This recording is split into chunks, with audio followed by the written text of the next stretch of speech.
Oh, g'day guys. We're just going to preview the Launceston Cup meeting itself. I did a preview yesterday for the actual cup, which took about 15 minutes, so I won't rehash through that.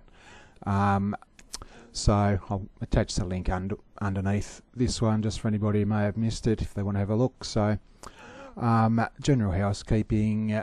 Rails out 3 metres. It was in the true position on Sunday's meeting, so you'd imagine it should play pretty fairly. Good for weather looks to be as if that'll sort of remain at that status quo. So I think we can punt on that being the conditions for the day. Relatively late start at 1:17, 10 races. So must admit I found it quite a tough meeting as far as isolating something I was pretty keen on, but we'll run through them all. Probably going to get a few first-time viewers with it being the cup meeting, so I might try and dumb it down a little, for lack of a better description, which should be pretty easy for me. So the first is 1400 for the maidens, and it's a pretty tricky affair. You got Ivoryman, next New South Wales horse. Excuse me. He's been supported a few times in New South Wales. I watched a couple of his replays. The big grey thing tends to get back a little bit and charge home. He might just be too good for them, but he's at a good things price at the moment. The Last Godfather is also an ex-New South Wales performer. It was pretty good actually in its first Tasmanian start. It was nothing flash, had every chance, but boxed on okay and looks as if the extra 2 metres will suit. Cathonius was pretty average last time, if truth be told, but if you forgive that run, obviously right in the mix. But there's not too much form with the rest of them. It's just not a race I'm keen on at all. Like, I'll probably go shopping, just have a real muck around bet on Sanew's probably one. I think he's about $41 at the moment. You know, if you just look at his form, like, he's no star, but he's only been beaten 3, 4, 0.7, 3 and 4 lengths in all his starts, and like the only time he went to 1400 he got beaten in a blanket finish in Hobart. So I don't think it's the worst bet in the world, but I definitely won't be investing too much. So race 1, number 9, Sanu, just for a few coins. The second, it's a pretty tough affair. This actually might go to dynamic odds and just get the markets up. So we've got about 4 or 5 bookies up now, so they tend to copy one another anyway, but it's a battle favourite and pretty deep races for 2100 for this grade, so getting a bit of value outside. It's a battle, and the other thing about this race, I'm not entirely convinced it's a battle will run as he did run on Sunday as well, but anyway, we'll just have a quick look the form, so you can see his form is obviously ultra consistent. So he's dropping back to like benchmark 62 grade, but also going up markedly in weight. So there's a few in here, like including a few old favourites of mine. Madiano always had a bit of a soft spot for him, but we were a bit thin. If you look at it, this explains why. 29 starts, 2 wins, 12 seconds and 5 thirds. So 2 wins and 17 placings. It does wear a bit thin, but never ever far away in this grade. Striking prospect. He's a big giant horse, and as I mentioned before, barrier 17 is probably, as weird as it sounds, almost does him a favour, as he can gallop freely and not get cluttered up inside horses, so he comes into the mix. But when we look at these odds, the one I'm going to settle on, Ballastrand, I think is ridiculous odds. But Lovely Lady here is the one that I'll be backing, like a double figure odds. She'll probably be, of all the favoured runners, the one on speed, making her own luck. If we look at her form, she's ran close third in Hobart behind Vulcan de Flago and King Manu, came out and ran first and second in Launceston on Sunday. Obviously then ran sort of head and head with King Manu all the way, who, as we pointed out, ran second on Sunday, so the form's held up. You know, same grade. Yep, so and she'll be on speed. And the other one obviously is Westwood, whose first go over the trip, been charging home in over slightly shorter trips. Obviously gives the impression that been crying out for this distance, but I've also seen a few others like this that no matter how far they'd go, they'd run on at the end of a 10-mile race. So, and if you look at, there's absolutely zero value. And first guy over the trip, you want better odds than that. So happy to back Lovely Lady each way at double figures in the second. In the third, pretty keen in this race actually. I've actually lobbed on two horses here in the form of number 9 Speed and Over and number 10 Welcome Invader. I'll touch on Speed and Over firstly. It's first go out to the 1600, but she won over 1400 on debut in a bog track, so you imagine the trip's not going to be too much of an issue. We'll just go back to her last win. You see Brendan McCool's ridden her twice for 2 wins. Draws well to get similar run to what she got this day in Hobart. 100 was set to run. This is exactly the same grade. Benchmark 68. So here she is here with the blinkers on in the middle with the blue and pink. And like Gigi Lynette in front, who's like second favourite behind Mr. Songman. Just to give you, so it's no camels that she's running past here. You can see like dead set bolting here on the turn. Never going to lose the race from this point on. It was just a matter of if the run would come.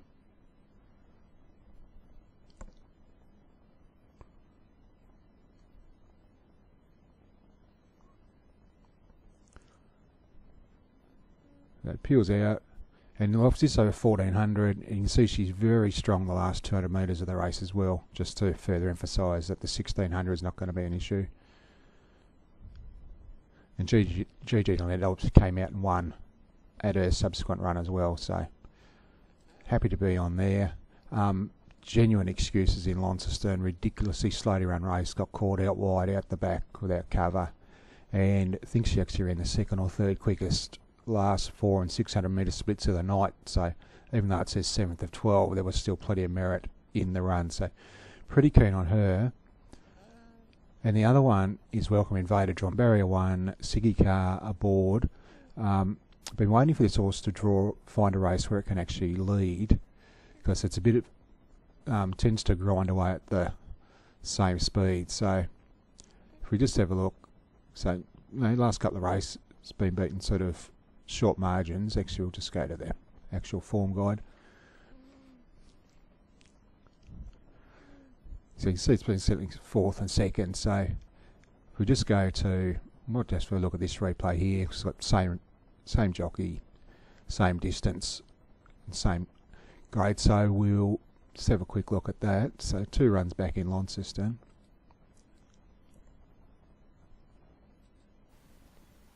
Little bit of move. Half does the tackler second last.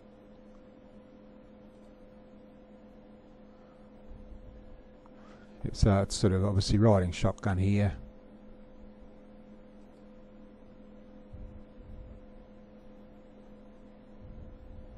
It's just obscured outside the leader. So it was Mr. America in front of him, pretty well performed horse. And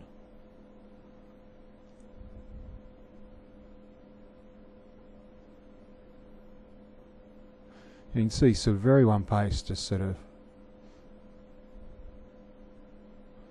it keeps digging in.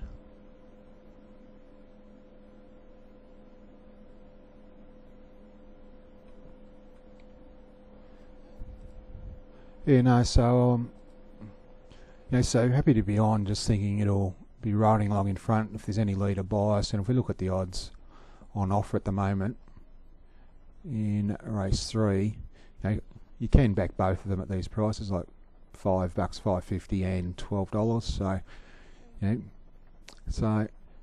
obviously there's a bit of depth in the race. Generally is the case on Cup Day. You've got Biscay Barb, it's been $21 into 15, but I backed it in Hobart, and at fair, I think it should have actually won. Just sort of didn't have clear running virtually the entire home straight. Bowled out of the blue, did us a favour last time. Axion draws barrier 2, so should be camped right on Welcome Invader all the way, and Flying GP. Plenty of value in the race, very even, but I just think I've got one on Speed Runner and one come from behind, and I think I've probably lobbed on the two that tick both those boxes the best. So that will do me in race 3. So win bets on both 9 and 10. So, and in the 4th, this is another tricky affair. Like Breathtaking was, pardon the pun, because I almost say it was breathtaking on debut, but and whilst it passed the eye test, there are a couple of concerns coming out of the race. Like there were 4 1200 metre races on the night, and it was at least a second slower than the other 3 races, so it did get everything made to order. The barrier, whilst it's drawn wide here, it's not overly concerned. You imagine it comes over the early magic, but still think there's going to be a fair bit of tempo in the race. The one I'm wanting to here is Tree Coney. The Words actually beat it quite comfortably a couple of starts ago, but I think it's all starting to sink in a bit with Tree Coney. If we look at his last start,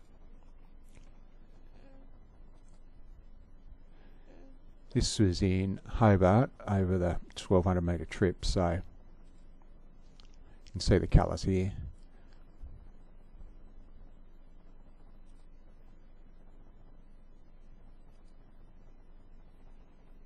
We're all set to go.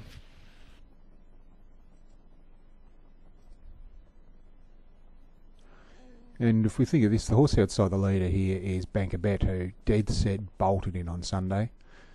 See, in his Tree Coney, like, it's hard ridden to stay in touch. Looks as if it's going to need a bit better, be better over longer trips later on. But so sort of going nowhere, and then it just clicks in. I think there's going to be enough tempo in the race on Wednesday. You just look how strong he is late.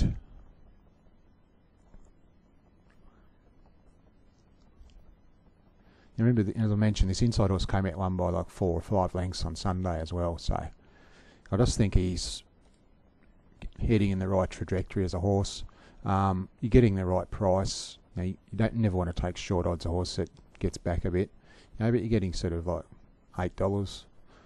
Tree Coney, if you're backing him each way, I don't think you can do too much wrong. So that's race 4, number 4.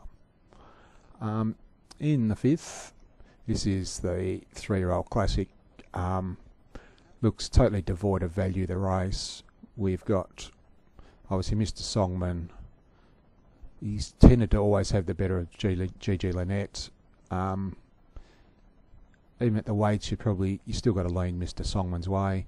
City of Dreams drops markedly in weights, but just think the others have got a little bit of a class edge over her. And the other thing, like Jubilance did beat City of Dreams last time, but there's a 5 kilo weight turnaround, so it's difficult to see Jubilance finishing in front of her this time.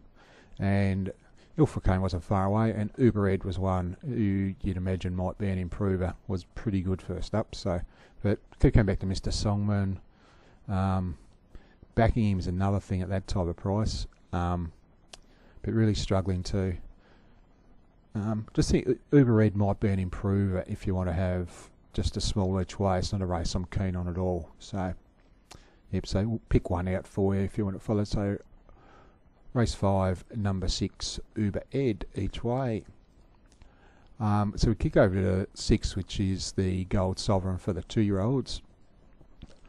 I think there's, obviously we've got the 3 standouts from races in Tasmania all season in GG second over, GG second over Mystic Journey and How Long Sally. Mystic Journey's obviously got the score on the board with the picket fence. Beaten both the main dangers. The one thing, but I'm actually warming a bit to GG second over this time, courtesy of Barrier 1.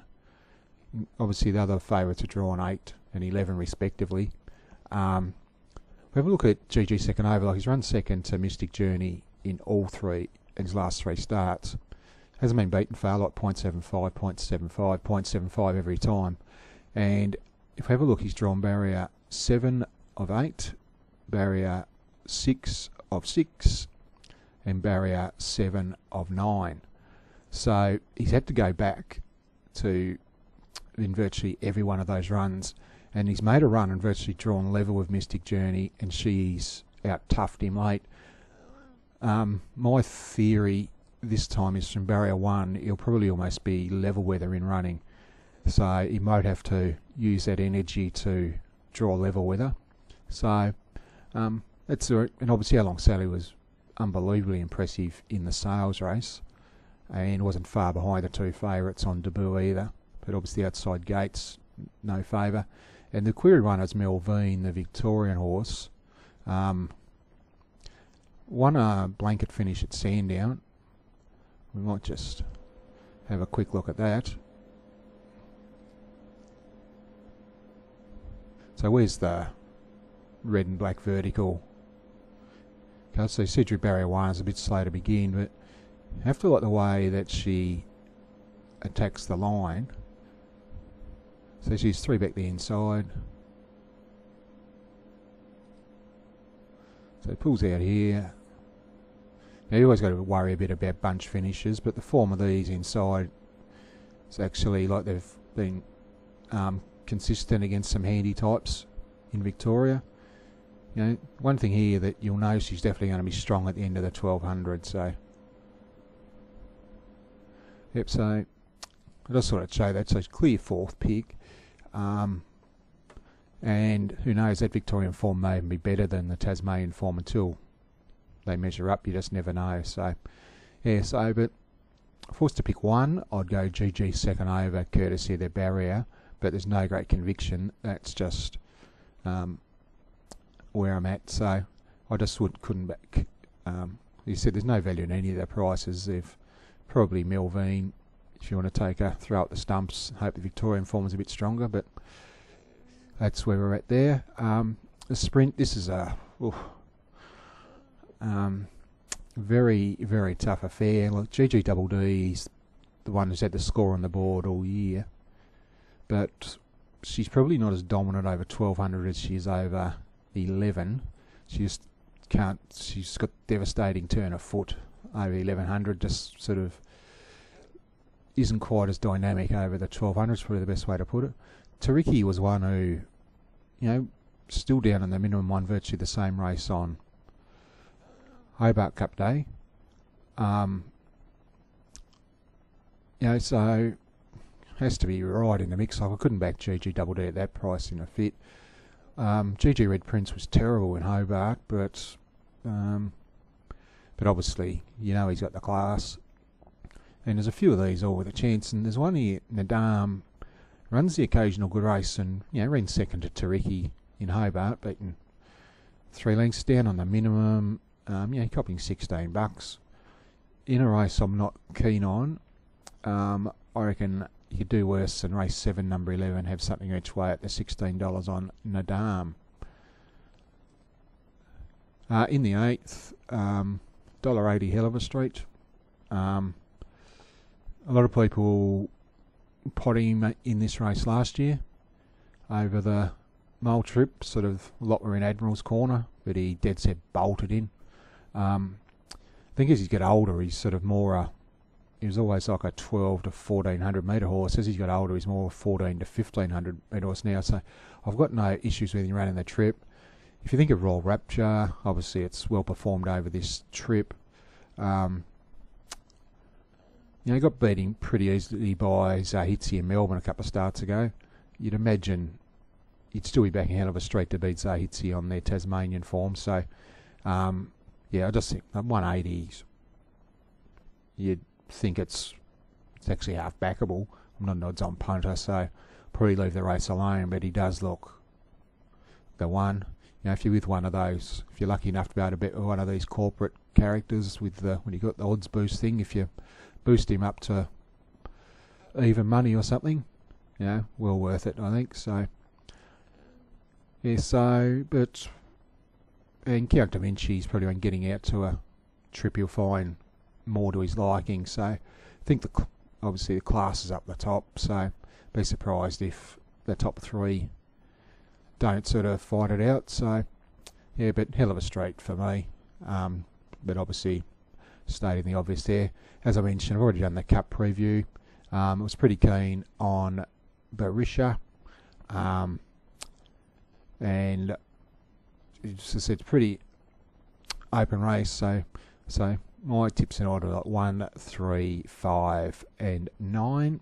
So, but you know, Barisha, I think, as I mentioned before, I do think he'll start favourite, but you've got differing form lines, so who knows where the majority of punters will finish lobbing there. And the last is one of the toughest races I've ever seen. Like Taramaya, she did me a big favour in the last race on Cup Day last year, but geez, the price is poisonous this year. Like first up over 1200. I don't think she's ever won first up, has she? Yeah, like first up record 4 starts for 0, 0, 0.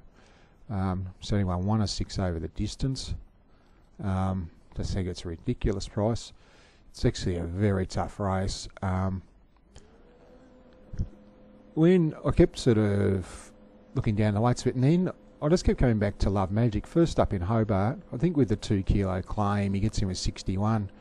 Like he's been competing in like benchmark 72s, class 4s, you know, and been carrying, 59 in much tougher grade. With the 2 kilo claim, gets in with 61 here. Looks to be a fair bit of tempo. You'll know he's going to be strong late. 10 starts the distance for 4 wins, 3 placings. Track and distance, 4 starts for 2 wins and 2 seconds. Happy to be on Love Magic in the last. But she's open winning before there's not too much confidence. So just recapping, race 1's almost to leave alone with the question marks, but just have a muck around on Senu. The second, pretty confident Lovely Lady will run well at double figure odds, so back her each way. Third, back both Speed Nova and Welcome Invader for the same collect. The fourth, Tree Coney each way. You're getting $8 or so. Going to be strong late. Just whether the only thing I'm worried about, he might be looking for 1400 at this stage. So just whether he can stay in touch, but he's definitely going to be strong late. The fifth, not keen on the race at all. Probably Uber Eat if you want to have a small interest. The sixth, GG second over, I've got on top. Not brimming with confidence, but I'll definitely be on. The seventh, something on the Dam at sort of decent double figure odds there. Head of a street in they call it the George Adams. What's it called now? Mowbray Stakes. In the Cup itself, Barisha and Love Magic in the last. So coming home with a few top weights. Head of a street, Barisha and Love Magic. So it's just at the odds. Like if we look at the last race, you're copying $7 each way, Love Magic. I'm pretty keen to that, as I pointed out with its record. I don't think it's too badly weighted either. So as far as better bets are concerned, I haven't got any moral, so I'll make this strange, but I'll make the best bet if you back both Speed and Nova and Welcome Invader in race 3. Just at the odds, just to give you a rough idea. If you're a $10 punter, have $7 Speed and Nova, $3 Welcome Invader. If you're a $50 punter, multiply that by 5, so 35 and 15, etc. So I think you'll get a collect from that. And as I mentioned, I do like Lovely Lady each way in the second at sort of $12. And in the last, Love Magic. But if you're looking for one stone bonker, I am in the hell of a straight corner in race 8. So, and as I mentioned, I did do the full Cup preview, so I'll attach that. That link sort of under this, just for those who may have missed it. So anyway, so I said, look, last year's Cup Day I was brimming with confidence, and they all lobbed. As you can probably tell, I'm not as bullish about many races whatsoever. So we'll wrap it up there, guys. So it's always a great day, so let's hope the weather holds off. Be interesting to see as well the new late start, how that actually factors in, what impact it may have later in the day, but I'm not averse to it myself, so we'll just see how it plans out and play it by ear. So anyway, guys, best of luck to everybody heading out, and just remember, if you followed my tips, that all credit, no responsibility. So anyway, leave you with it, and best of luck. Cheers, guys.